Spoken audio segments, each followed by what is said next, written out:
আপনি কি জানেন একদিন এক আমেরিকান এবং পাকিস্তানি আর এক বাংলাদেশি নৌকা নিয়ে সাগরের ভিতরে ঘুরতেছিল। হঠাৎ পানি থেকে একটা দৈত্য উঠে এলো।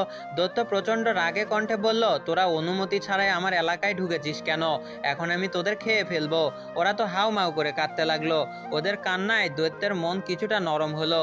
দৈত্য বলল, ঠিক আছে, তোদের আমি একটা চান্স দিচ্ছি। তোরা কোনো কিছু সাগরে পানিতে ফেলে দিবি।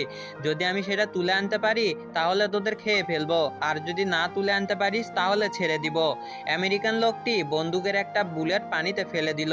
দৈত্য সাথে সাথে সাগরের পানিতে ডুব দিয়ে সেটা তুলে আনলো, আর আমেরিকান লোকটিকে দৈত্যটা খেয়ে ফেললো। এবার পাকিস্তান লোক একটি সুই পানিতে ফেলে দিল। দৈত্য সাথে সাথে সাগরের পানিতে ডুব দিয়ে সেটা তুলে আনলো, আর পাকিস্তানিকে দৈত্যটি খেয়ে ফেললো। এবার বাংলাদেশি লোকটির পালা, সে সাগরে হিসু করে দিল।